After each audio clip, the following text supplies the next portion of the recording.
السلام عليكم ورحمة الله وبركاته.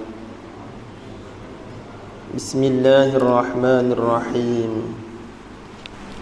الحمد لله رب العالمين، وبه نستعين على أمور الدنيا والدين. أشهد أن لا إله إلا الله وحده لا شريك له، وأشهد أن سيدنا ومولانا محمدا عبده ورسوله. اللهم صل وسلم وبارك على سيدنا محمد وعلى آله وصحبه واستنى بسنته ومن دعا بدعوته إلى يوم الدين. رب اشرح لنا صدرنا ويسر لنا أمورنا واحلل عقدة من لساننا يفقه قولنا. فإن أصدق الحديث كتاب الله عز وجل، وخير الهدى هدى محمد صلى الله عليه وسلم، وشر الأمور محدثاتها، وكل محدثة بدعة، وكل بدعة ضلالة، وكل ضلالة في النار.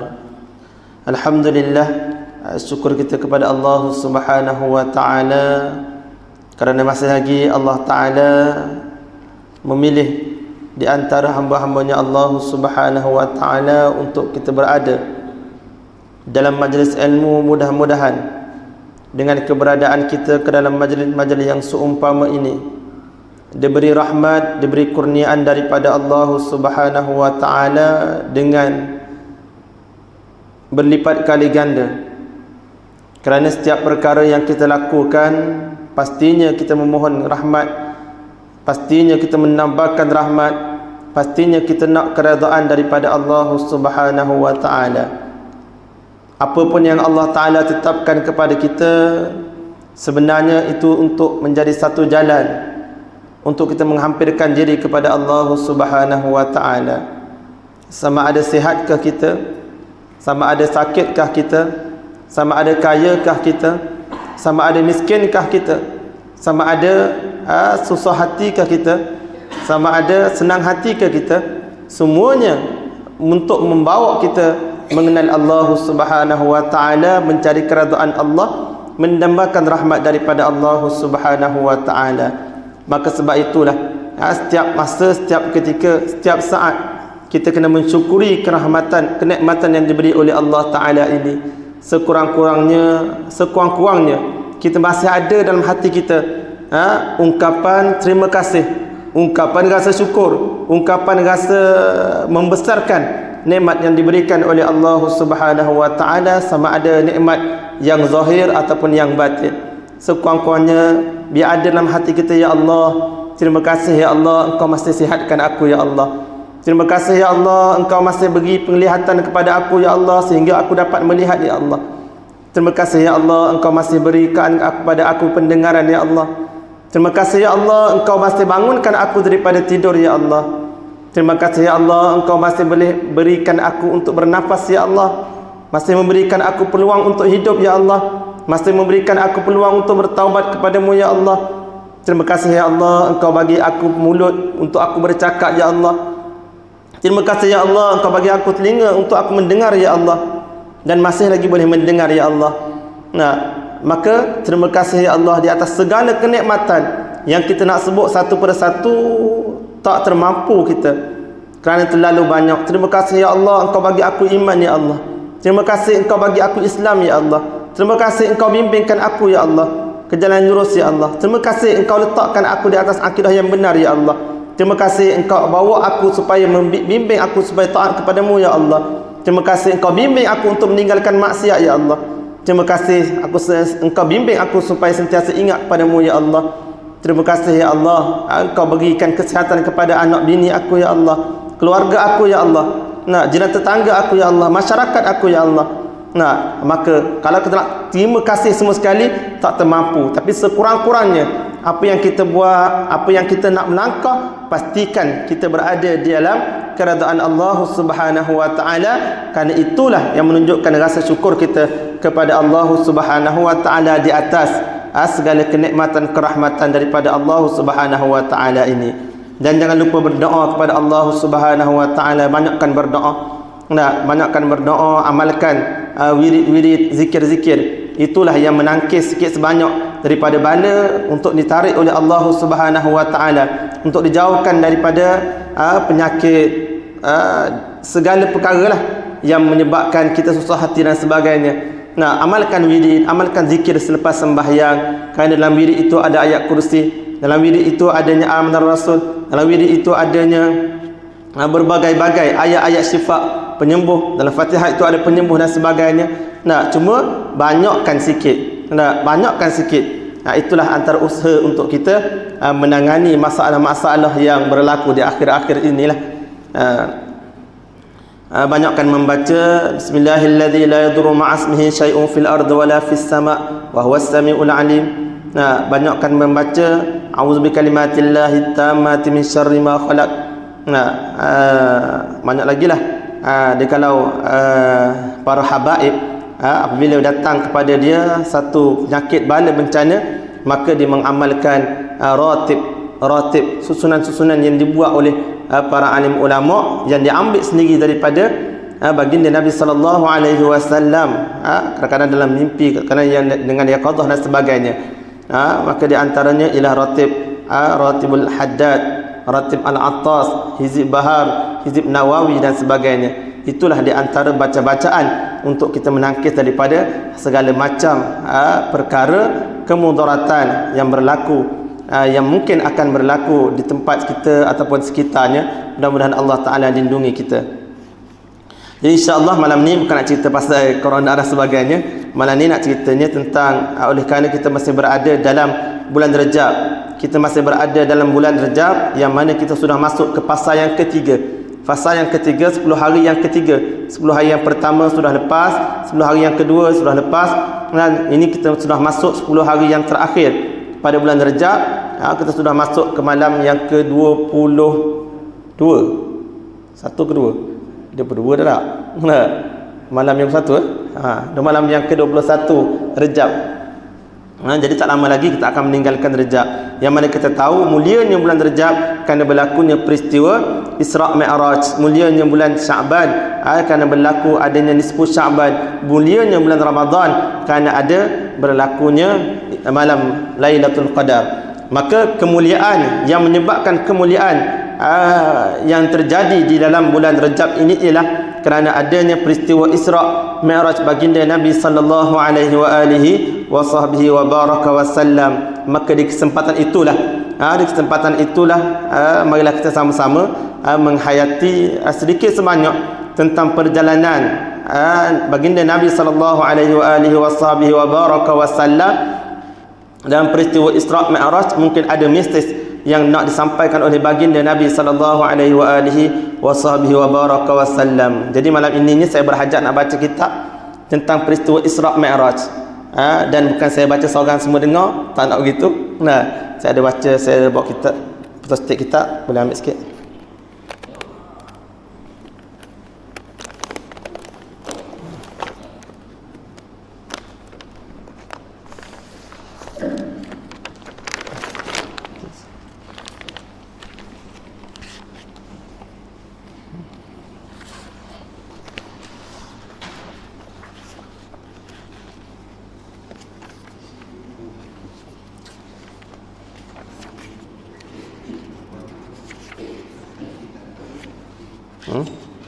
Satu kitab betul ni.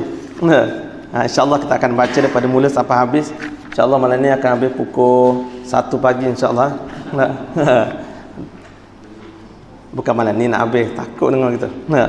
InsyaAllah kita akan baca dalam masa 2 minggu ataupun 3 minggu lah.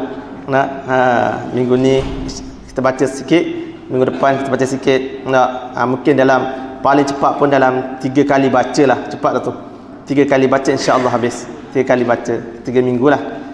Semari 3 kali insyaAllah.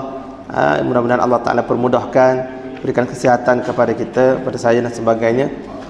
Mudah-mudahan kita akan boleh baca daripada mula sehingga habislah insyaAllah.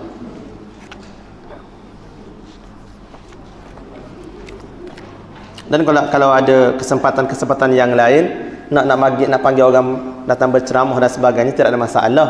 Tidak ada masalah. Cuma ini baca kitab saja, baca kitab. Dia lain baca kitab dengan ceramah, dia lain sikit. Tak ada masalah, boleh, tak ada masalah.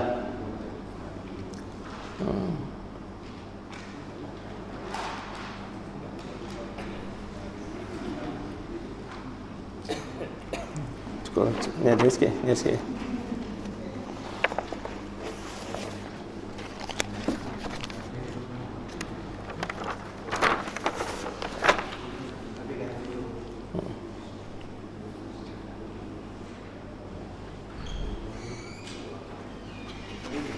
Ada.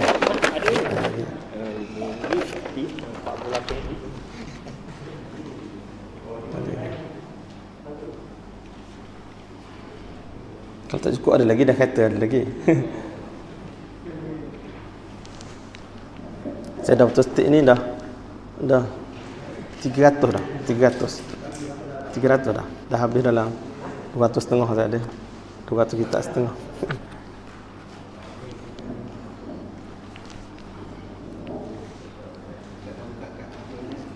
Majid karok mungkin laku ramai orang tu. Habis tak cukup. Ada. Tak ada. Okey.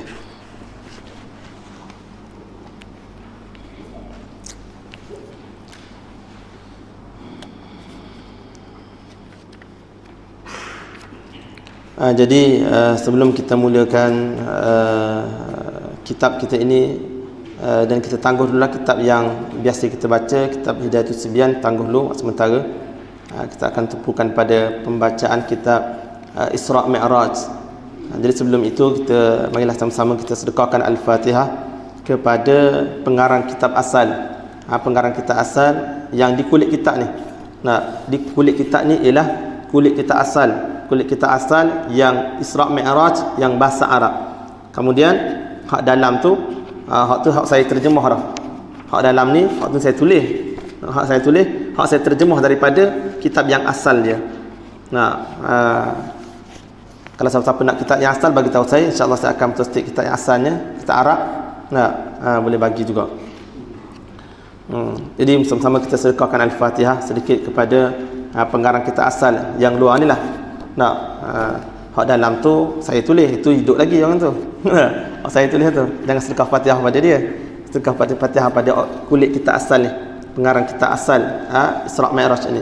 Ila hadratin Nabi Mustafa Rasulullah sallallahu alaihi wasallam wa kafatil anbiya awliya wasyuhada'i wassalihin wa salawatullahi wa salamuhu alaihi wa alaihim ajma'in wa ala ali kulli sahabati wal qarabati wat tabi'in lahum bi ihsan ila yaumiddin. Summa ila arwahi walidina wa masyayikhina wa limuallimina wa zawil huquqi alaina wal man ahabbana wal man ahsana ilaina. خصوصا للشيخ الإمام العارف بالله أبي البركة السيد أحمد الدرديري وللعلامة الحمام بركة الأنم نجم الدين الغيتي وللشيخ عثمان بن حسن بن أحمد الشاكر الخوباني شئوا لهم الفاتحة. أعوذ بالله من الشيطان الرجيم. بسم الله الرحمن الرحيم. الحمد لله رب العالمين الرحمن الرحيم مالك يوم الدين إياك نعبد وإياك نستعين اهدنا الصراط المستقيم صراط الذين أنعمت عليهم غير المغضوب عليهم ولا الضالين آمين. Bismillahirrahmanirrahim. Tengok pada kulit kitab tu, tengok yang warna oranye ni, warna oranye ni. Dia kata hasyatun ay hazihi hasyatun, ini suatu hasyiah. Hasyiah ni huraian. Lil al-imamu al-'arif billah, bagi imam yang bersangatan kenal dengan Allah Ta'ala, al-'arif billah, Abil Barakat Sayyidi Ahmad Ad-Dardiri. Nama dia Sayyidi Ahmad Ad-Dardiri. Nama dia Ahmad Ad-Dardiri. Kalau di pondok-pondok di Indonesia, di Papua ni, di Malaysia pun di pondok-pondok, dia kebanyakannya membaca, kalau kisah Isra' Mi'raj, maka dia akan membaca kitab inilah, kitab kisah Isra' Mi'raj Ahmad Ad-Dardiri. ala qissatil mi'raj lil 'allamah al-Hammam barakatil anam Najmuddin Al-Ghaiti rahimahumallahu taala, amin. Baik, dan kitab ini pun telah diterjemah oleh beberapa orang. Sebenarnya ada di antaranya ialah Syekh Muhammad Fahmi Zamzam. Dia pun ada menterjemahkan kitab Isra' Mi'raj yang dikarang oleh Syekh Ahmad Ad-Dardiri ini juga. Tengok dalam surat 1, Bismillahirrahmanirrahim.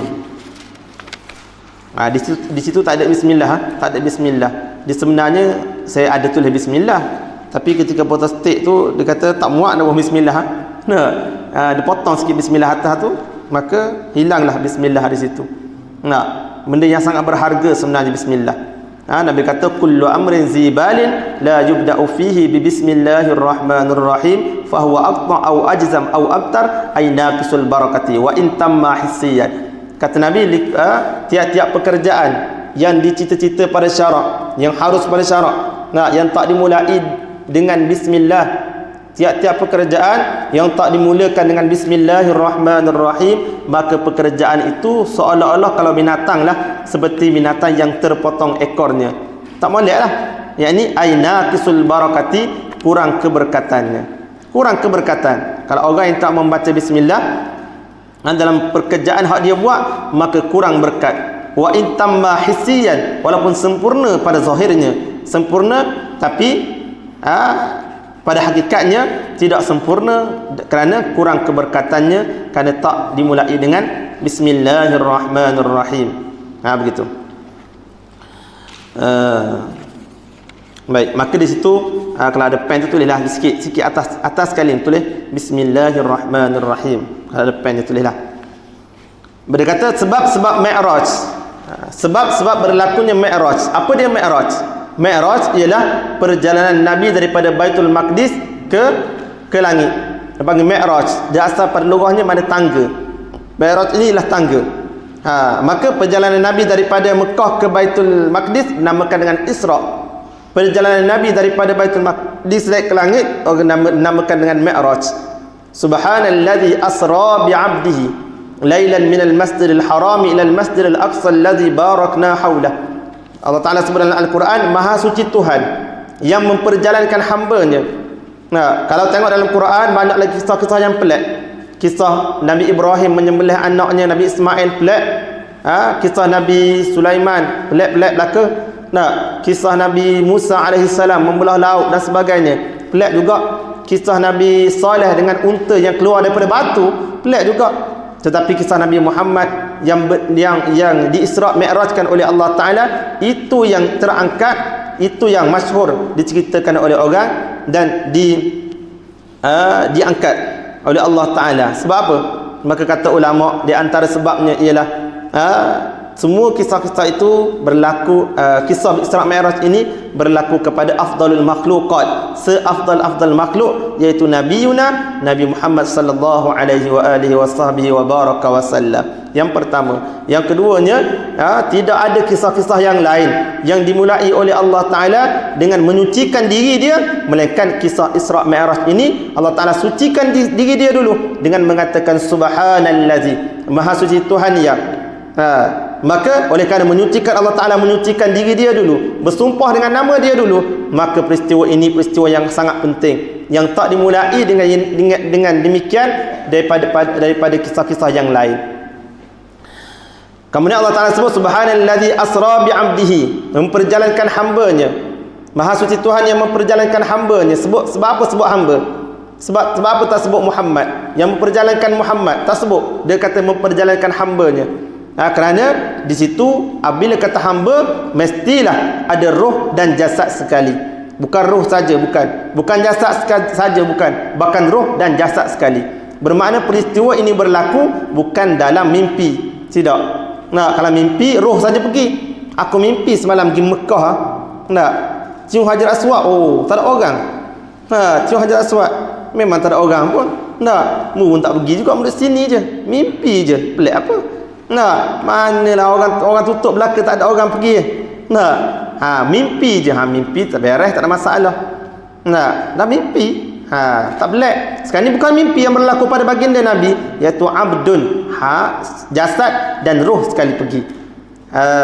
Lailan, pada sebahagian malam. Sebab apa boleh lailan, tak boleh lailatan? Kalau lailatan maknanya keseluruhan malam. Lailatan makna keseluruhan malam. Kalau boleh lailan makna sebahagian kecil daripada malam sahaja. Maka berkhilaf ulama, kata setengahnya berlaku peristiwa ini hanya 5 jam sahaja, start pada pukul 1 pagi, balik pukul 6.30 pagi. Kata setengah waktu sahur pukul 4.30 pagi, pukul 6.30 dah balik dah. Nah, peristiwa ini berlaku dengan sangat-sangat pantas, sangat-sangat sekejap sebenarnya. Walaupun sangat banyak yang dilalui oleh Nabi, tetapi oleh kerana keberkatan waktu itu, ya, menyebabkan banyak perkara yang Nabi boleh buat kerana waktu yang sesingkat itu. Baik. Maka dia ibarat dengan lailan, sebahagian kecil daripada malam. Minal Masjidil Haram ilal Masjidil Aqsa, daripada Masjidil Haram di Mekah kepada Masjidil Aqsa di Palestin. Ini dinamakan dengan Isra.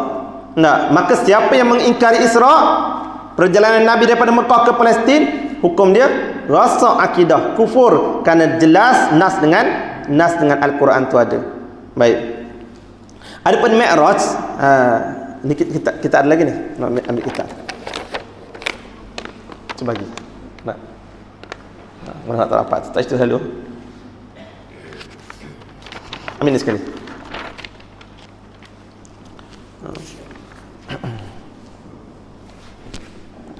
Baik. Maka ini dinamakan sebab-sebab Mi'raj. Sebab-sebab Mi'raj. Mi'raj ialah perjalanan Nabi daripada Masjidil Aqsa di Palestin naik ke langit. Nah, naik ke langit situ. Wa amma sababul Mi'raj, tengok sikit. Wa amma sababul Mi'raj fahuwa anna al-ardha iftakharat 'ala as-sama'. Ambil tak itu tak apa, kasih nawan ambil. Tak itu tak apa, kalau datang ambil tu. Ya. Wa amma sababul Mi'raj, adapun sebab-sebab berlakunya Mi'raj. Sebab apa? Fahuwa, maka bermula ia Mi'raj itu annal arda, bahwasanya bumi iftakharat 'ala as-sama', bermegah-megahlah ia bumi di atas langit. Bermegah-megahlah bumi di atas langit. Sebab dia makhluk. Satu ketika langit ini berdebat. Kalau kita panggil badi. Badi menunjukkan kehebatan dia dengan langit. Oleh kerana bumi walaupun besar, dia makhluk. Oleh kerana langit dia walaupun besar, dia makhluk. Maka apabila begitu, apabila dia makhluk, maka pada satu ketika itu dia badi. Dia berdebat, dia menyatakan, menunjukkan kehebatan masing-masing pada satu hari itu. Faqalatil ardu, maka berkatalah oleh bumi, ana khairum minki, aku ni lebih hebat pada engkau, aku ni lebih baik padamu wahai langit. Sebab apa? Lianna Allah Ta'ala zayyanani bil biladi wal bihari wal anhari wal asjari wal jibali wa ghairiha. Kerana bahawasanya Allah Ta'ala menghiasi ia akan daku dengan negeri. Aku ada negeri, Pahang, Selangor, Negeri Sembilan, Johor, Melaka, Kelantan, Terengganu. Aku ada negeri.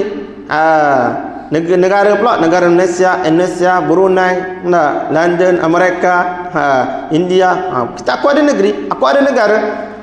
Wal bihar, dan laut-lautan, aku ada lautan. Laut Cina Selatan, lautan Hindi dan sebagainya. Wal anhar, dan aku ada sungai-sungai, Pahang, Sungai Selangor, Sungai Perak. Wal asjar, dan aku ada pokok kayu, pokok rambutan, lansat, dokon, durian, pokok kelapa dan sebagainya. Wal jibal, dan aku ada bukit bukau, gunung ganang, berbagai-bagai gunung namanya. Wa ghairiha, dan selain daripadanya, macam-macam aku ada. Aku ada negara, aku ada negeri, aku ada laut, aku ada sungai, aku ada pokok kayu, aku ada bukit bukau, gunung ganang, dan aku macam-macam lagi aku ada. Mana nak sebut dah semua sekali. Itu kehebatan aku, main-main dengan aku ni, seolah-olah begitu, kata bumi. Faqalatis sama, maka berkatalah oleh langit pula. Nanti dulu dia kata, ana khairum minki, aku ni terlebih baik daripada engkau wahai langit. Aku hebat padamu lagi. Lianna asy-syamsa wal qamara wal kawakiba wal aflaka wal buruja wal arsya wal kursi wal jannata fi. Karena bahawasanya matahari, bulan, bintang, cakrawala, buruj, aras, kursi dan syurga semuanya ada pada aku, kata langit. Habis dia bongkar belaka. Matahari ada mana? Ada pada aku. Bulan duduk pada aku. Bintang duduk pada aku, kata langit. Falak, cakrawala, buruj, aras, kursi, surga, semua ada pada aku. Hebat aku padamu lagi. Hebat aku padamu. Kata langit. Kata bumi. Tengok aku ni pula. Wa qalatil ardu, dan berkatalah oleh bumi, fi, sabit ada pada aku ini baitun ay baitillah. Aku ada baitullah, Kaabah. Yazuru wa yatufu bihil anbiya wal mursalun wal awliya wal mu'minuna ammah. Menziarah padanya menziarah padanya pada baitillah, wa yatufu bihil anbiya, dan tawaf dengannya oleh segala nabi, oleh segala rasul, oleh segala wali-wali, wal mu'minuna ammah, dan sekalian orang mukmin semuanya tawaf di baitillah, di Kaabah. Aku ada baitillah, hebat aku, kata bumi.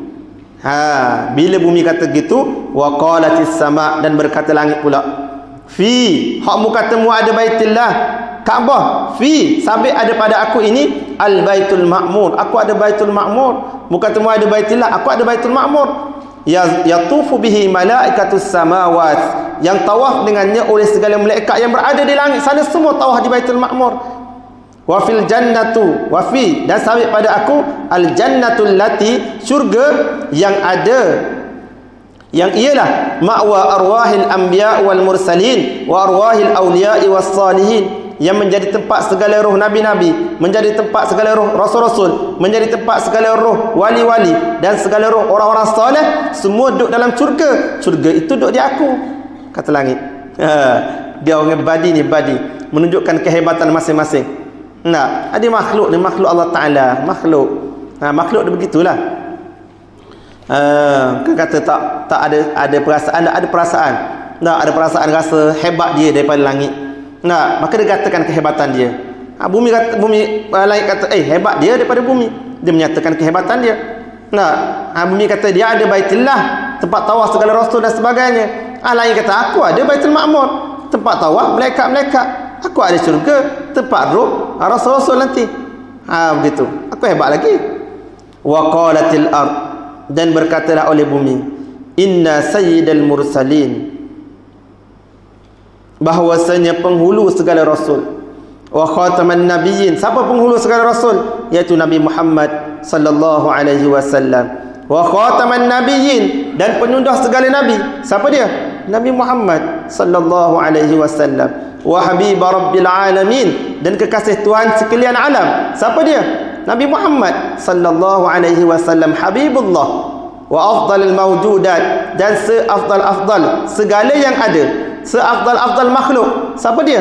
Nabi Muhammad sallallahu alaihi wa alihi wa sahbihi wa baraka wa sallam. Alaihi akmalut tahiyyah, atasnya lah segala kesempurnaan dan segala kehormatan.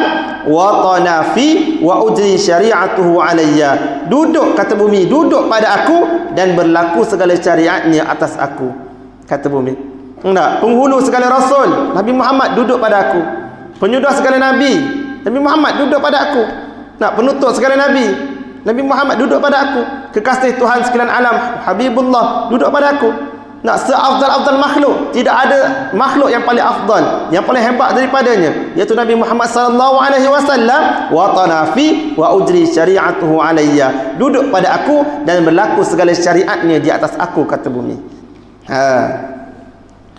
Falamma sami'atis sama'u, maka tatkala mendengarlah oleh langit, haza, akan ini jawapan, ajazat wa sakanat anil jawab, diamlah ia langit, anil jawab, lemahlah ia langit, dan diamlah ia langit daripada menjawab. Tatkala langit mendengar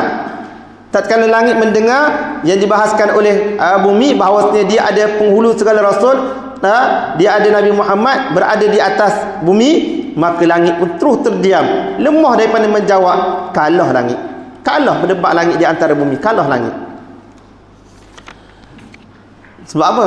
Kerana tidak ada orang yang boleh menandingi, tidak ada makhluk yang terlebih hebat daripada Nabi Muhammad sallallahu alaihi wa alihi wa baraka wa sallam. Tidak ada makhluk yang terlebih mulia daripada baginda Nabi. Tidak ada makhluk yang terlebih agung lebih daripada baginda Nabi sallallahu alaihi wasallam. Tak ada makhluk lah, tiada makhluk yang terlebih agung melebihi Nabi Muhammad. Nak bandingkan dengan makhluk-makhluk lain Nabi Muhammad, tak boleh banding. Kan Nabi Muhammad lah afdalul makhluqat, seafdal-afdal makhluk. Maka seafdal-afdal makhluk duduk atas bumi.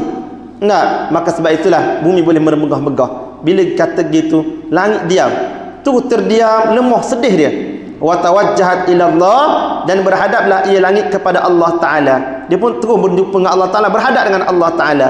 Faqalat, maka berkatalah ia langit, ilahi ayya ilahi, wahai Tuhanku, anta tujibul muttarra idza da'ak, engkaulah yang memperkenankan akan orang yang berhajat apabila berdoa ia akan dikau ya Allah. Nah, engkau saja boleh menunaikan hajat orang yang berhajat. Apabila dia berdoa kepada engkau, engkau saja boleh menerima ya Allah. Wa ana ajastu an jawabil ardi, dan aku pada hari ini aku lemah daripada menjawab bagi bumi. Aku tak boleh jawab dah. Bila berdebat dengan bumi, bumi kata dia ada penghulu segala rasul, Nabi Muhammad. Lemah aku. Tu lemah aku tak boleh jawab dah. Kalah aku hari ini ya Allah. Maka fa as'aluka an tas'ida Muhammadan, maka aku mohon kepada engkau ya Allah, antas'ida Muhammadan, bahawa engkau menaikkan akan Nabi Muhammad ilayya, kepada aku. Ini permintaan langit. Permintaan langit sebenarnya. Itulah sebab-sebab berlakunya Allah Ta'ala angkat Nabi Muhammad naik ke langit, yang dinamakan dengan Mi'raj. Fa atasarrafu bihi kama tasarrafatil ardu, maka sebab itulah aku jadi mulia dengan sebabnya, dengan sebab Nabi Muhammad, kama tasarrafatil ardu, seperti mana jadi mulialah oleh bumi, bijamalihi, dengan keelokannya, keelokan Nabi Muhammad, waftakharat bihil ardu, dan bermegah-megahlah dengannya oleh bumi. Bumi boleh bermegah-megah, bumi boleh menjadi megah dengan sebab ada Nabi Muhammad. Bumi boleh menjadi mulia dengan sebab ada Nabi Muhammad. Ya Allah, aku mohon kepada engkau ya Allah, antas'ida Muhammadan, supaya engkau naikkan Nabi Muhammad ke langit. Aku nak jadi mulia juga bila ada Nabi Muhammad di langit. Aku nak mempermuliakan juga dia ya Allah. Aku nak merasa juga bermegah, aku nak rasa juga hebat, aku nak merasa juga mulia dengan Nabi Muhammad menjejaki kakinya ke langit. Itu permintaan langit, supaya Allah Ta'ala angkat Nabi Muhammad ke langit. Dia nak muliakan Nabi Muhammad, dan dia nak jadi mulia juga dengan sebab adanya Nabi Muhammad sallallahu alaihi wa alihi wa sahbihi wa baraka wa sallam. Seperti mana kita tahu susunan Allah Ta'ala, apa yang berlaku di bumi. Apa yang berlaku di bumi sebelum daripada peristiwa Isra' Mi'raj, berlaku kesedihan yang teramat sangat kepada baginda Nabi dengan kematian Sayyidatuna Khadijah. Kematian Sayyidatuna Khadijah, isteri yang paling dia sayang sekali. Yang mana Nabi kata, ketika mana orang lain ingkar, qad amantu bi iz kafaran bihin nasu, dia beriman kepada aku ketika mana orang lain semuanya kufur kepada aku. Orang yang pertama beriman dengan Nabi, dengan aku, ialah Sayyidatuna Khadijah. Wa saddaqtani iz kazzabtani nasu, dia membenarkan aku ketika mana orang lain mendustakan aku. Wa wasatni bimalihi iz harramani nasu, dia melaporkan segala harta mendia dia untuk aku berdakwah kepada jalanmu ya Allah, ketika mana orang lain kedeku, orang lain menahan harta dia daripada menyalurkan kepada aku untuk aku berdakwah ya Allah. Tetapi warazaqanillahu azza wa jalla waladaha, tapi Allah Ta'ala memberikan aku dengan dia rezeki anak. Iz harramanil auladin nisa, ketika mana Allah Ta'ala tak memberikan anak-anak aku daripada isteri-isteri yang lain, Allah Ta'ala bagi aku ni ada anak dengan Sayyidatuna Khadijah. Ini kehebatan Sayyidatuna Khadijah yang Nabi sebut. Maka ketika mana Sayyidatuna Khadijah meninggal dunia, Siti Khadijah meninggal dunia, boleh baca ke Siti Khadijah? Boleh. Sayyidatuna Khadijah boleh. Siti itu singkatan daripada Sayyidatina. Tu Sayyidatina singkat jadi Siti. Baik, Siti Khadijah, ketika wafatnya Siti Khadijah, Nabi rasa terlalu sedih. Kerana bukan sedih dengan kewafatan Siti Khadijah, bukan. Sedih dengan dakwah Nabi SAW setelah Siti Khadijah wafat. Setelah Siti Khadijah wafat, Nabi yang nampak dakwah dia kian terbuka. Kian terbuka, ruang untuk berdakwah kian terbuka. Kini nampak kian semakin sempit. Semakin sempit jalan untuk menuju dakwah kepada umat Islam, kepada umat-umat dia. Maka Nabi pun adalah pergantungan sikit kepada Abu Talib pada ketika itu. Janji Abu Talib, wahai Muhammad, selagi aku hidup, berdakwahlah. Aku pastikan tidak ada orang menyentuh engkau ya Muhammad. Itu janji Abu Talib. Walaupun dia mati dalam keadaan tidak beriman, tapi janji dia nak memeliharakan Rasulullah dalam berdakwah. Maka Nabi sangat sayang dia, sayang sangat kepada dia. Tetapi Allah Ta'ala mengambil dia matinya Abu Talib selang beberapa hari, kata setengah 15 hari je selepas daripada kematian Sayyidatina Khadijah, isteri beliau. Maka tidak ada lagi orang yang nak membantu Rasulullah, tidak ada lagi orang yang kuat, orang Madinah, orang Mekah yang kuat nak menolong Rasulullah, orang yang digeruni oleh orang. Tidak ada lagi. Maka orang lain, puak-puak kafir Quraisy boleh menindas Rasulullah sesuka hatinya. Boleh buat Rasulullah, boleh mengajak Rasulullah, tidak ada malu segannya. Maka pada ketika itu baginda Nabi sallallahu alaihi wasallam bersangatan sedih di atas peristiwa apa yang berlaku kepada beliau. Maka kata ulama, ketika mana bumi tidak lagi boleh menggembirakan Rasulullah, ketika itu bumi tidak lagi menjadi gembira untuk Rasulullah, maka Allah Ta'ala gembirakan dengan diangkatkan ke langit pula. Maka susunan Allah Ta'ala apabila langit sangat-sangat gembira, sangat-sangat nak, sangat-sangat berhajat, sangat-sangat meminta pada Allah Ta'ala supaya dinaikkan Nabi Muhammad sallallahu alaihi wasallam ke langit. Bayangkanlah orang yang menanti-nanti kehadiran seorang tiba-tiba hadir. Macam mana dia buat? Dia akan muliakan, dia akan sambut dengan begitu gembira, sambut dengan memuliakan sehabis-habis mulia. Begitulah langit menunggu-nunggu kehadiran Nabi Muhammad, minta kepada Allah Ta'ala supaya Nabi Muhammad dihadirkan, dibawa naik ke langit.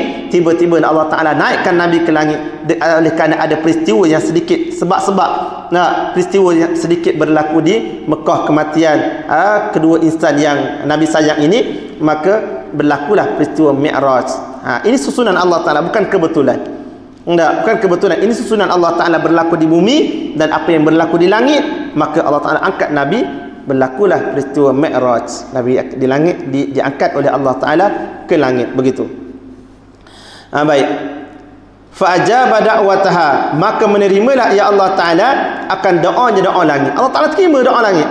Wa auhallahu ta'ala ila Jibril alaihi salatu wassalam, maka Allah Ta'ala wahyukan kepada Jibril alaihi salatu wassalam fil lailatis sabi'ati, pada malam yang ke-27 wal 20, pada malam fil lailatis sabi'ati wal 20 min Rajabin, pada malam yang ke-27 daripada bulan Rajab. Apa kata Allah Ta'ala? Ya Jibril, wahai Jibril, la tasbihu hadhihi lailah, jangan engkau bertasbih pada ini malam, wahai Jibril. Jibril, jangan engkau bertasbih pada ini malam. Wa ya Israil, la taqbidul arwahi hadhihi lailah, wahai Israil, jangan engkau mengambil, jangan engkau mencabut akan segala nyawa pada ini malam. Maka tidak ada orang mati pada malam 27 Rejab dulu.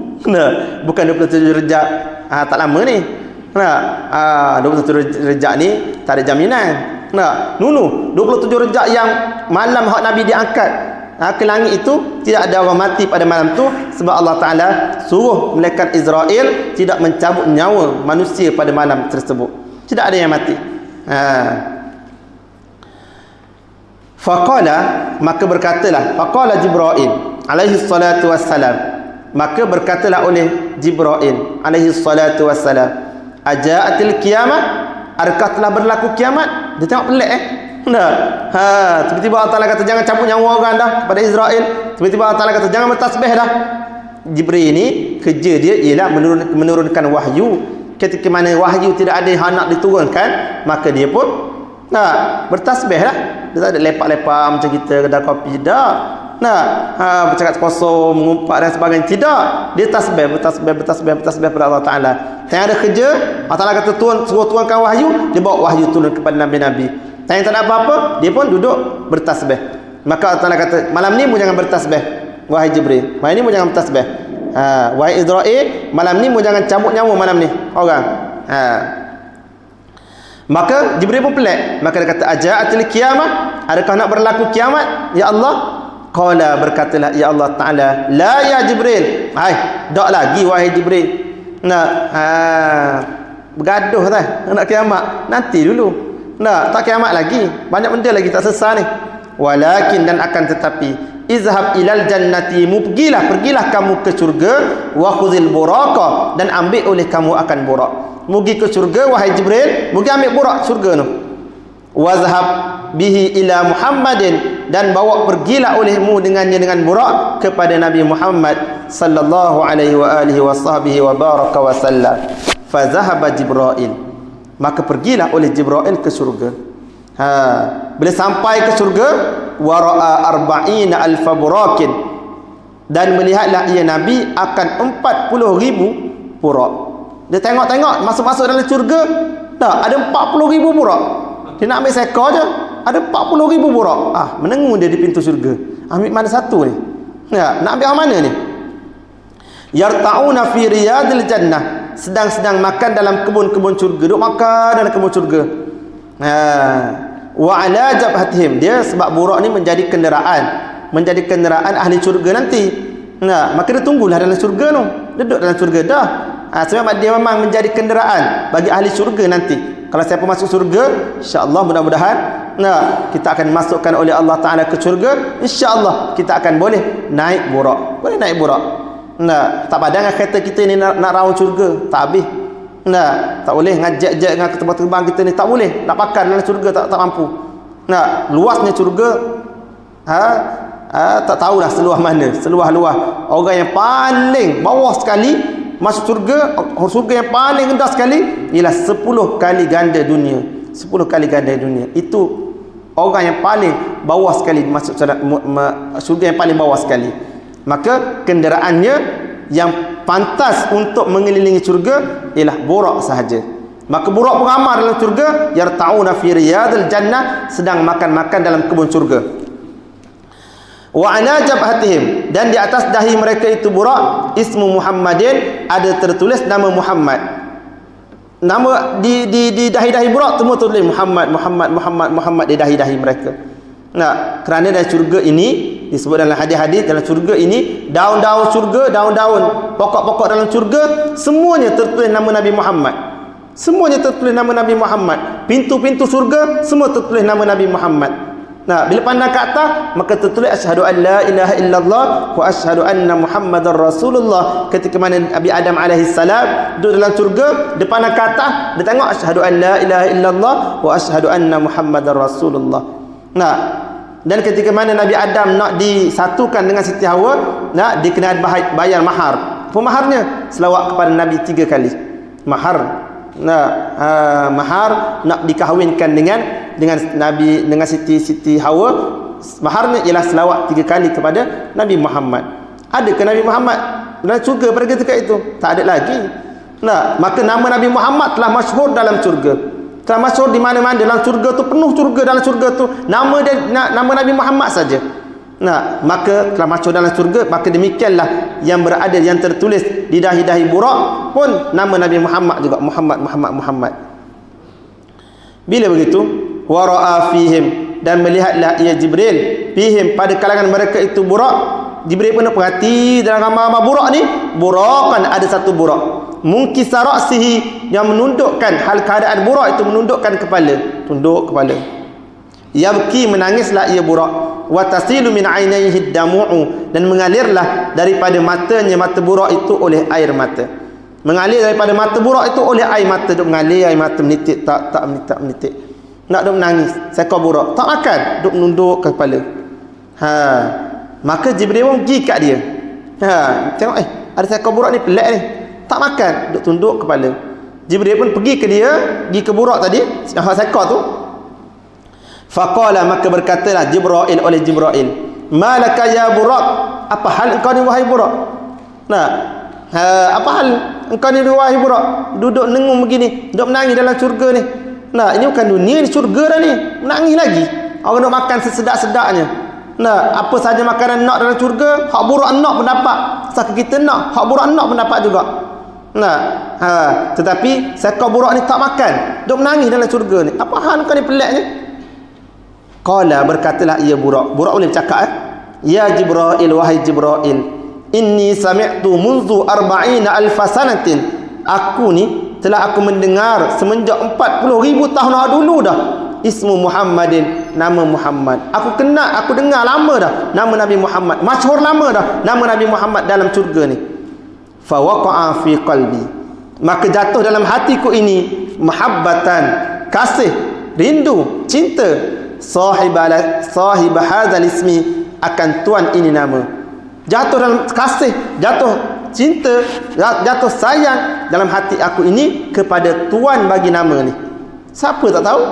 Tak, nama masyhur dalam syurga, tapi tak tahu siapa dia. Tu.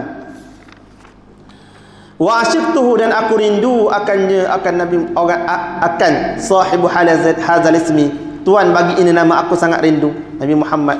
Aku sangat rindu kepada dia, kepada orang yang bernama Nabi Muhammad ni. Wa ba'da zalika, dan selepas demikian itu, lepas aku rasa rindu, lepas aku rasa kasih kepada orang yang nama Nabi Muhammad ni, tapi aku tak kenal lagi siapa dia, lam ahtaj ila ta'amin wala syarabin, tidak aku berhajat lagi kepada makan, tidak aku berhajat lagi kepada minum.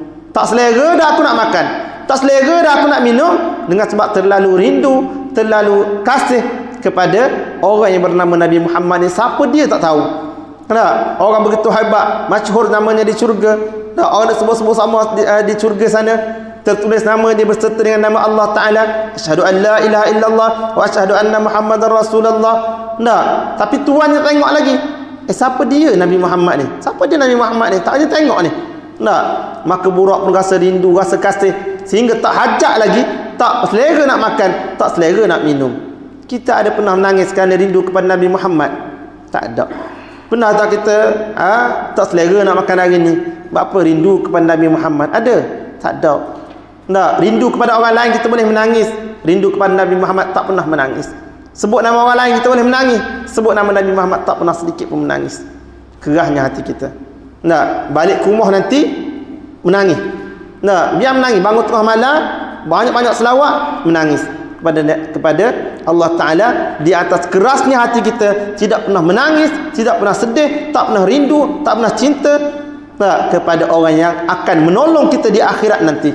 Bukan setakat tolong di dunia, bahkan tolong di akhirat. Orang yang akan mengambil kita dalam neraka, boh dalam syurga. Orang yang menyebabkan kita dapat kasih Allah Ta'ala. Orang yang menyebabkan kita mendapat rahmat Allah Ta'ala. Orang yang menyebabkan kita dimasukkan ke dalam syurga. Orang yang menyebabkan kita dilepaskan daripada seksaan di padang mahsyar. Orang yang menyebabkan kita ditimbang dengan mudah oleh Allah Ta'ala segala amal kebajikan kita. Orang yang menyebabkan kita lepas melaluan di atas siratal mustaqim. Orang yang menyebabkan kita mendapat syafaat, dia orang yang menyebabkan kita mendapat masuk syurga Allah Subhanahu wa Ta'ala di akhirat nanti. Tapi tak pernah kita sebut nama dia, tak pernah kita merindui dia, tak pernah kita menangis kerana dia, tak pernah. Kerahnya hati kita, tak pernah. Ini burak. Burak rindu kepada Nabi Muhammad sehingga tak selera nak makan, tak selera nak minum.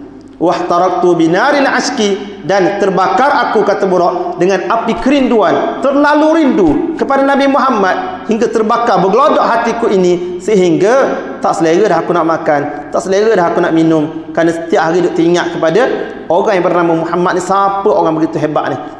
Faqala, maka berkatalah faqala Jibril, maka berkatalah oleh Jibril, ana awsalaka bima'syukika, akulah yang menghubungkan akan dikau dengan orang yang engkau rindu pada hari ini. Hari ini tak apa, aku nak pertemukan engkau dengan orang yang engkau rindu. Tu terkejut burak. Bila dia terkejut, dengan bersangatan terkejut, maka dalam riwayat yang lain menyebut ketika mana Jibril bawa burak di hadapan Nabi Muhammad, maka burak tu jadi liar. Kerana bukan tak kenal Nabi Muhammad, kenal, tengok Nabi Muhammad, kerana terlalu teruja, terlalu menghormati, terlalu tak tahu nak macam mana. Bayangkanlah kita nak bertemu dengan esok, nak bertemu dengan Sultan Pahang akan turun di masjid ini. Kita punya persediaan gitu gini, tanya orang tu, tanya orang ni, protokol itu, protokol ini. Tak senang duduk, malam tu tak tidur. Esok nak berlangsung majlis itu, malam tu tak tidur dah. Esok kita akan berjumpa dengan raja, malam tu tak tidur dah. Tu siap pakai kasut dah, kena tidur pakai kasut juga. Punyalah teruja nak jumpa esok, punyalah takut nak jumpa esok, malam teh dah pakai kasut, pakai stocking, pakai samping. Pening bini kita tengok, warna apa ni? Tidur pakai gitu dah, semai subuh gitu terus, tak ingat tangga. Kenapa? Terlalu teruja. Ni nak jumpa dengan raja ni, pukul apa? Pukul 12 sekarang. Sampai pukul 12 raja tak izin mari. Baik, nak kata terlalu teruja dengan orang yang kita sanjung, kita agungkan, kita menghormati. Maka Nabi Muhammad sallallahu alaihi wa alihi wa baraka wasallam lebih pada segala-galanya, lebih pada raja, lebih pada segala-galanya nak berjumpa dengan burak. Burak begitu teruja sekali, maka dia rasa tak senang hati. Tak senang hati duduk sana duduk macam mana? Nak duduk ke nak bangun? Nak ke depan ke belakang? Nak duduk macam mana ni? Nabi duduk depan Nabi ni. Maka ketika itulah Jibril alaihi salam pegang tengkok burak, pegang tengkok. Kata Jibril, "Ala tastahiyya burak? Adakah engkau tak malu wahai burak? Duduk bergerak-gerak gini." Maka burak tu duduk dan berpeluh burak, berpeluh. Kerana terlalu malu dengan Nabi Muhammad sallallahu alaihi wa alihi wa baraka wasallam. Kata Jibril, "Ala tastahiyya burak? Adakah engkau tak malu wahai burak?" Tidak ada manusia yang paling mulia melebihi dengan manusia yang engkau tanggung pada hari ini. Maka burak tu duduk dalam keadaan berpeluh kerana terlalu malu dan menghormati baginda Nabi sallallahu alaihi wa alihi wa baraka wasallam. Summa asrajahu wa aljamahu. Kemudian meletak pelanalah ia Jibril akannya burak, wa aljamahu, dan meletak tali kekanglah ia Jibril akannya burak. Wa jaa bihi ila Nabi alaihi salatu wassalam. Bermakna Jibril mensiapkan burak untuk dikenderai untuk ditunggangi oleh baginda Nabi. Wa jaa bihi ila Nabi alaihi salatu wassalam, dan bawa datanglah ia Jibril dengan burak kepada Nabi alaihi salatu wassalam. Jibril ambil burak bawa kepada Nabi. Ila akhir kisah. Ini juga tersebut dalam kitab Durratun Nasihin, muka surat 132 karangan Syekh Osman bin Hasan bin Ahmad Asy-Syakir Al-Khawbani. Boleh rajak di situlah. Boleh rajak di situ. Tak kata ambil mana ni kisah gini ni? Tak kajian dengar, tak pernah kita dengar. Saya pun tak pernah dengar juga. Tapi ada dalam kitab Durratun Nasihin. Kisah ini. Baik. Kemudian bawah tu disebut sedikit tentang burak. Sikit sebanyak tentang burak. Baik, burak-burak ni wah sikit lagi saya akan baca sampai bawah tu. Buku surat 4 tu tak baca dah lah. Buku surat 4 insya-Allah kita akan sambung minggu hadapan insya-Allah.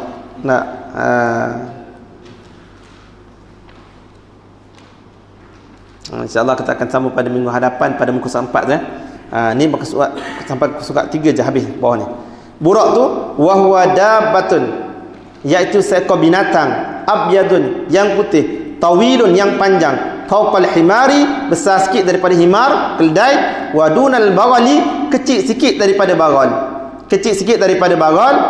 Baghal ni kacukan kuda besar. Dengan keldai. Keldai kecil, dua-dua boleh tunggang belaka. Kedai pun orang naik, keldai pun orang naik, kuda pun orang naik. Bila kacaukan kuda dengan keldai, jadilah keluar baghal. Baghal ni. Baghal ni taklah besar macam kuda, taklah kecil macam keldai. Apa yang kacukan? Maka kalau orang ada kacukan-kacukan ni orang panggil bara. Nampak macam hidung tu macam bara-bara India nampak. Baghal. Bara-bara apa yang kacukan kuda dan keldai jadilah baghal. Baik. Maka burak ini bukanlah dia besar sikit daripada himar, kecil sikit daripada baghal. Maka dia bukan himar, dia bukan sejenis macam himar, dia bukan sejenis macam kuda, bukan sejenis macam baghal, bukan sejenis macam unta, bukan jenis macam binatang-binatang yang lain. Macam mana himar itu? Wallahu alam, tak tahu. Percaya, yakin, sudah. Apa yang disebut oleh Nabi, begitu sahaja yang boleh kita percaya. Begitu sahaja. Jangan cuba-cuba untuk lukis tangan.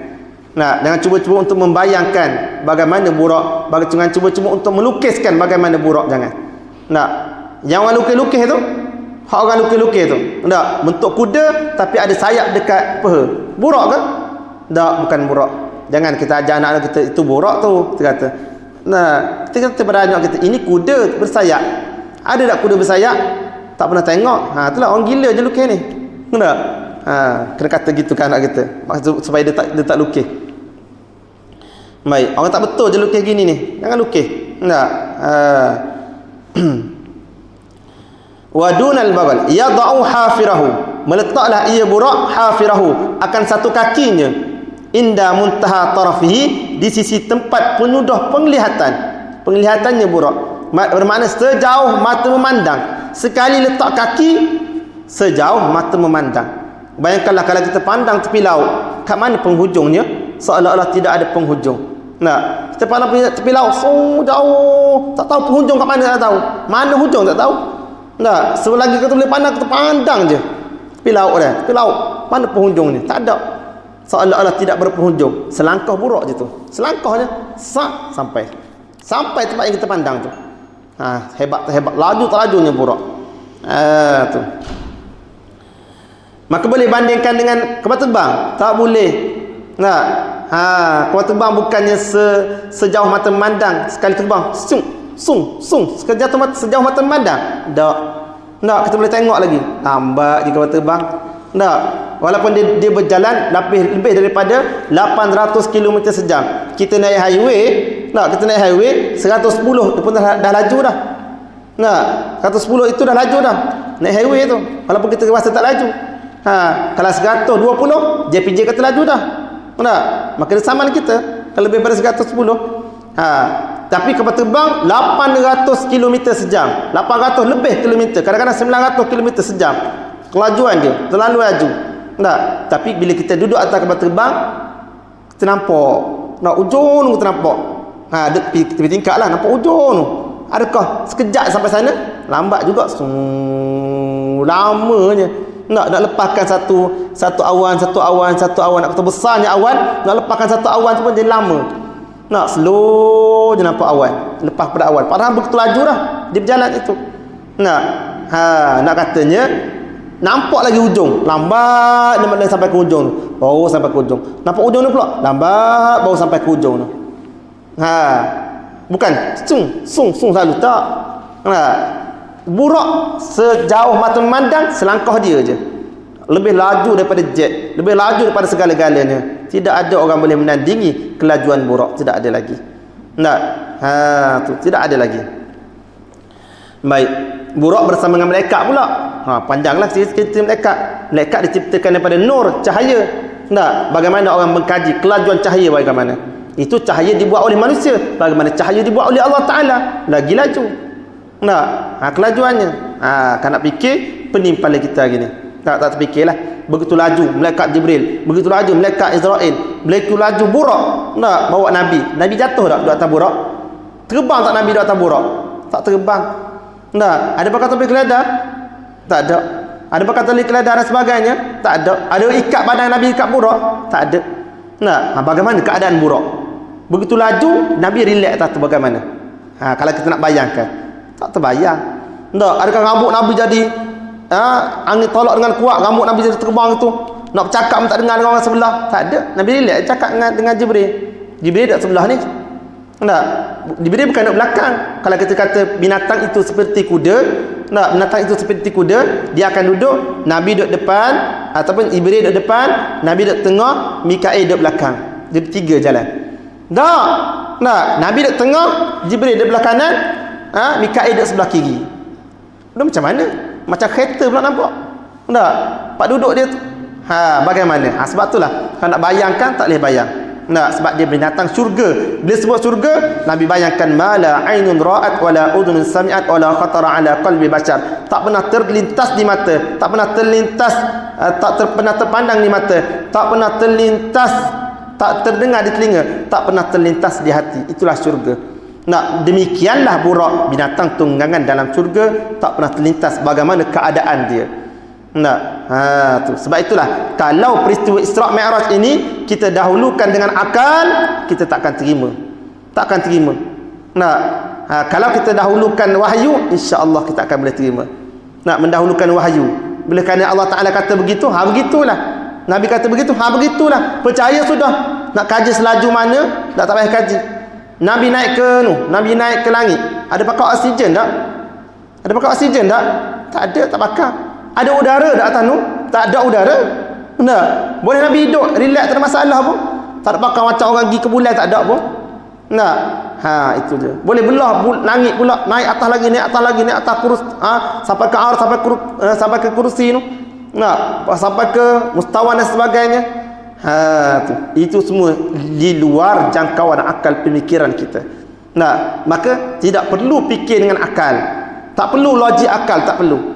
Kerana ini peristiwa yang berlaku dengan mukjizat. Maka dia melangkaui had pemikiran manusia. Nah, maka kalau fikir dengan akal, dahulukan akal, kita tak akan terima. Kalau dahulukan wahyu, kita pandang ini wahyu, pandang ini cerita ini dikisahkan cerita oleh Nabi, nah, cerita oleh Allah Taala, baru kita percaya. Begitu. Nah, di akal kita ni setara ni. Contohnya, Allah Taala buat had, akal kita ni had setara ni. Nah, ada had ni setara ni akal kita. Di bawah pemikiran akal kita, kita boleh mikir lagi. Kalau masuk di atas dah, tak boleh mikir dah. Nah, dia ada penimbang semua. Saya cerita dah dulu. Nah, penimbang emas untuk timbang emas. Timbang beras, dia boleh untuk timbang beras. Penimbang emas, tak, dia boleh timbang tok emas sahaja. Dia ada 1 gram, 2 gram, 100 gram, 200 gram. Tak, setengah kilo. Berat emas dia. Tak. Penimbang emas, dia hanya boleh menimbang emas sahaja, tok emas. Benda lain tak boleh letak. Penimbang gula, penimbang di kedai runcit, dia ada penimbang untuk letak telur, gula, bawang putih, bawang merah dan sebagainya. Boleh timbang dengan penimbang gula. Nah, penimbang lori, penimbang getah buku, ada penimbang dia. Penimbang sawit, ada penimbang dia. Penimbang lori, ada penimbang dia. Nah, sampai ke kilang sawit, naik atas penimbang. Kalau lori naik, dengan trailer bawa sawit naik ke atas tu. Nah, maka dia tahu seberat mana sawit, seberat mana lori. Nah, dia tengok lori ni nak berat tanpa muatan sebanyak ni. Lebih pada tu, itulah berat sawit. Nah, berat dalam muatan berapa, berat tanpa muatan berapa. Nah, lebih pada tu barulah dia tahu berat sawit tu berapa ada berat sawit. Nak berapa tan kat situ. Maka boleh tak kalau kita ambil penimbang emas tadi, kita ambil penimbang emas, kita pergi nak timbang lori atas tu, boleh tak? Tak boleh. Hancur lebur, bukan setakat rosak, hancur penimbang emas tu. Nak kita pinjam di kedai emas, dia baru beli. Bukan rosak tak rosak, baru beli ni. Comel molek. Nah, memang hebat ni penimbang emas lah, penimbang emas. Timbang emas saja. Hebat. Kita letak kat tayar lori kita pun lenyap dengan tayar lori. Timbang tayar aja. Bukan timbang sawit, timbang tayar, nak kata timbang tayar.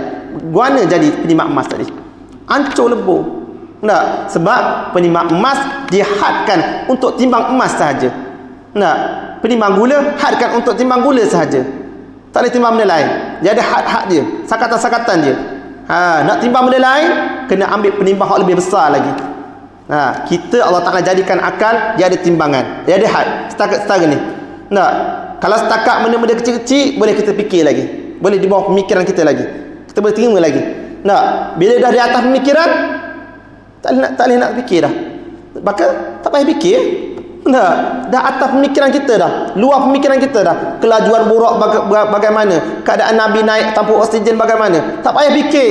Tak payah fikir, itu luar daripada akal kita dah. Luar, atas pada tu. Tak mampu akal kita nak mikir, tak mampu. Nah, apatah lagi nak fikir tentang zat Allah Ta'ala. Makhluk pun tak mampu mikir dah. Nah, syurga kita tak mampu mikir dah, bagaimana kita nak mikir dengan tentang zat Allah Ta'ala lagi dah. Tak mampu dah. Dah hak setakat ni je. Nah, kita ni penimbang emas dia, nak berlari tak boleh. Nah, baik, demikianlah yang berlaku pada peristiwa Isra' Mi'raj Nabi sallallahu alaihi wa baraka wasallam. Baik.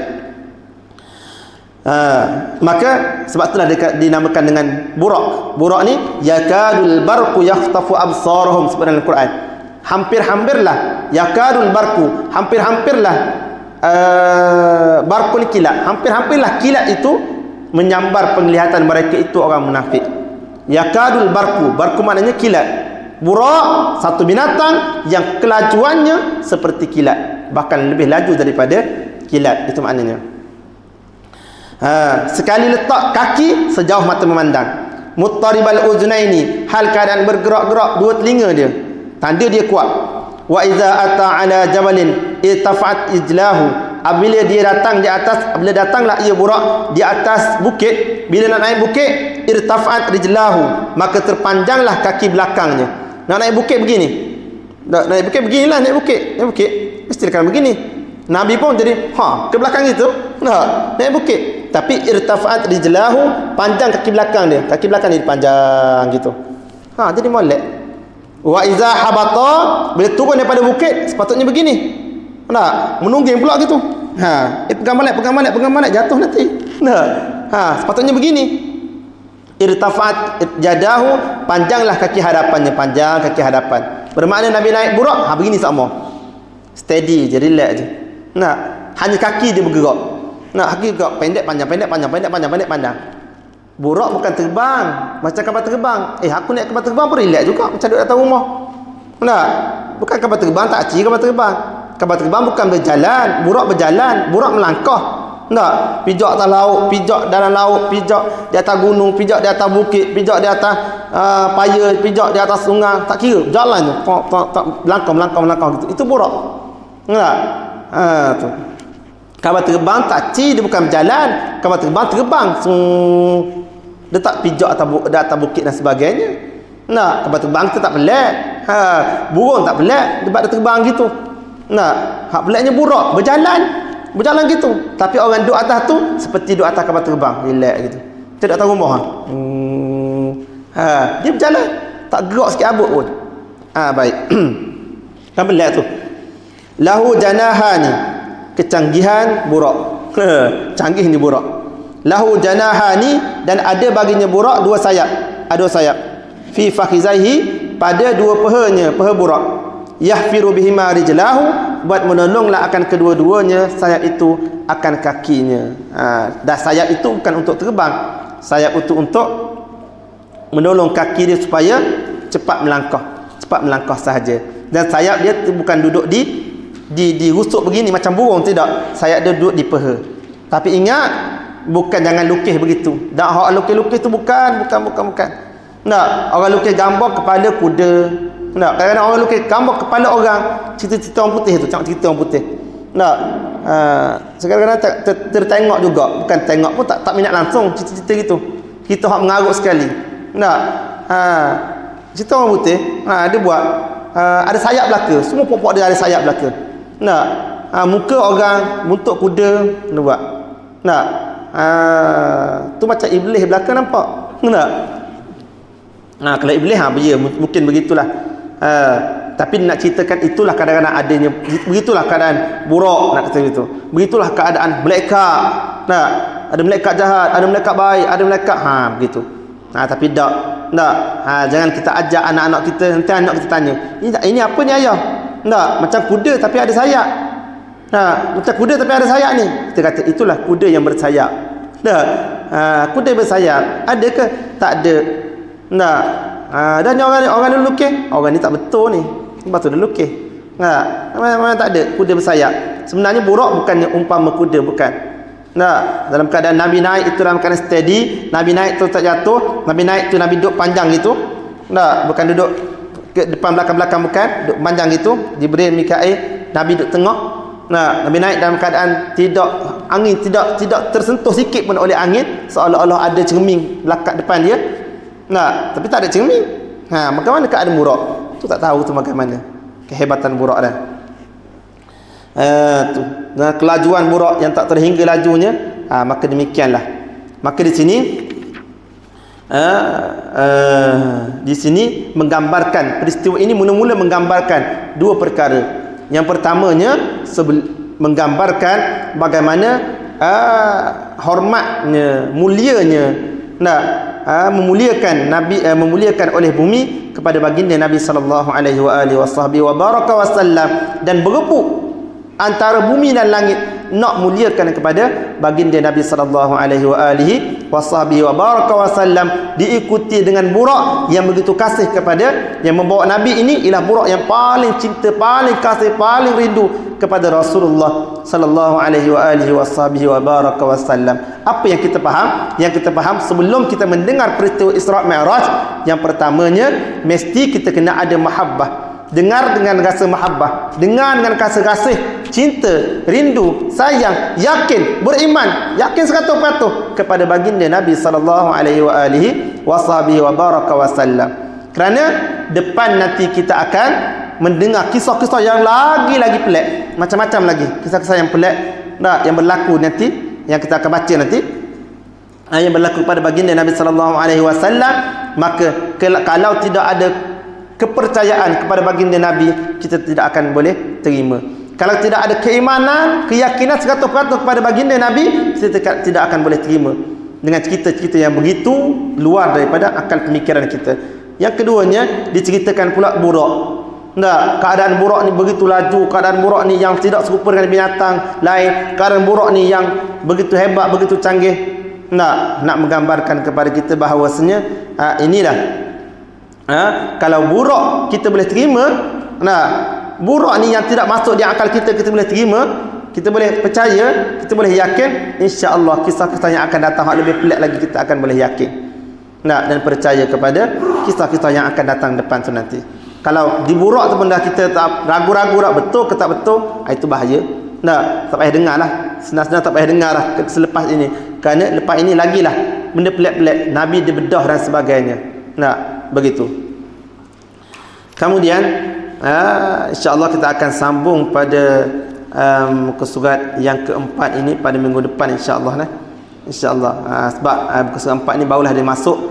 Ada kata bayi nama Nabi SAW sedang-sedang Nabi tidur di Hijr Ismail berserta dengan di antara dua orang laki-laki, Ja'far bin Abu Talib sepupu dia, dan Hamzah bin Abdul Muttalib pas saudara dia. Dua-dua beriman dengan baginda Nabi. Dan Nabi di tengah, tiba-tiba Nabi didatangi oleh tiga orang, Jibril, Mikail, dan kata setengahnya Israfil, seorang lagi datang, angkat Nabi dalam keadaan mengirim begitu, bawa Nabi ke Telaga Zamzam, letak ke Telaga Zamzam, bedah Nabi. Semua kisah-kisah pelik belaka ni. Bedah Nabi, ulah peluk Nabi daripada lubang tengkok sampai ke pusat, keluarkan hati Nabi, bersihkan dengan air Zamzam. Dan dibuang segala kotoran yang ada dalam hati Nabi. Apa yang kita faham? Kotor betul lah hati Nabi kalau gitu gayanya. Kotor betul hati Nabi. Nak bertemu dengan Allah Ta'ala, nak bertemu dengan Allah Ta'ala, Nabi kena cuci dulu hati dia. Kita bertemu dengan Allah Ta'ala tak payah cuci hati. Nabi nak bertemu dengan Allah Ta'ala kena cuci hati. Kotornya hati Nabi. Itu salah faham. Tu. Bukan malaikat pergi cuci hati Nabi, tidak. Malaikat buang dan cuci tempat sarang. Kalau kita manusia biasa ni, kalau kita ada sifat mazmumah, sifat mazmumah akan ada di situ. Kalau kita ada sifat mazmumah, akan duduk sifat mazmumah duduk di situ. Kalau kita tapi Nabi tidak ada sifat mazmumah, tapi sarangnya ada, tempatnya ada, maka dipotong oleh malaikat, dibuang tempat itu, dibersih oleh malaikat. Begitu. Bukan bermakna hati Nabi itu kotor, bukan. Bahkan Nabi sangat-sangat bersih, tidak ada sedikit pun sebesar zarah pun kotoran, segala sifat mazmumah dalam hati baginda Nabi sallallahu alaihi wa sahbihi wa baraka wa sallam. Wa ma akhrajal amlak min qalbihi aza walakinnahum zaduhu tahran ala tahri. Tidaklah malaikat mengeluarkan hati Nabi itu daripada kotoran, membersihkan hati Nabi daripada kotoran, tidak. Bahkan zaduhum tahran ala tahri, dia menambahkan kesucian di atas benda yang sudah suci. Nabi sudah suci, nak tambahkan kesucian lagi dengan membersihkan, membuangkan sarang dia dan membersihkan tempat itu. Baik, kemudian dituangkan dengan iman, dengan hilman, wa yaqiman, wa islaman, wa imanan dalam hati Nabi. Tuang. Tuang tu bukannya macam tuang air berum macam tu, tidak. Bukan tuang pada zahir, tuang pada batinnya. Tu macam kita isi topak tu. Topak. Tak ada topak, bersatulah handset kita. Ada topak penuh pun, bersatulah handset kita. Sama je. Maka kita pun topak. Begitulah keimanan, keyakinan, keislaman, lemah lembutnya dituang dalam hati Nabi sallallahu alaihi wa baraka wasallam, yang penuh dengan sifat-sifat demikian dah, tapi ditopakkan lagi, dipenuhkan lagi. Jadi sekadar itu dulu pada malam ini.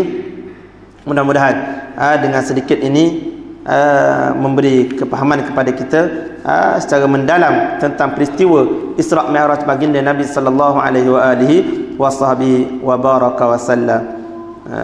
Jadi insya-Allah lepas ni kita akan baca dengan sedikit lajulah. Jadi sekadar itu yang dulu, dan saya mohon maaf kerana terlalu lama mengambil masa. Insya-Allah minggu depan lebih lama. Lebih singkatlah insya-Allah. Jadi yang baik datang pada Allah, yang kurang baik datang pada kelemahan diri saya sendiri. Bila taufiq wal hidayah. Assalamualaikum warahmatullahi wabarakatuh. أعوذ بالله من الشيطان الرجيم. بسم الله الرحمن الرحيم. الحمد لله رب العالمين، والصلاة والسلام على أشرف الأنبياء والمرسلين، على سيدنا ومولانا محمد وعلى آله وصحبه أجمعين. اللهم إنا نسألك علما نافعا ورزقا واسعا والشفاء من كل داء. اللهم إنا نسألك إيمانا كاملا وعملا صالحا. صلى الله على سيدنا ومولانا محمد وعلى آله وصحبه وسلم، والحمد لله رب العالمين.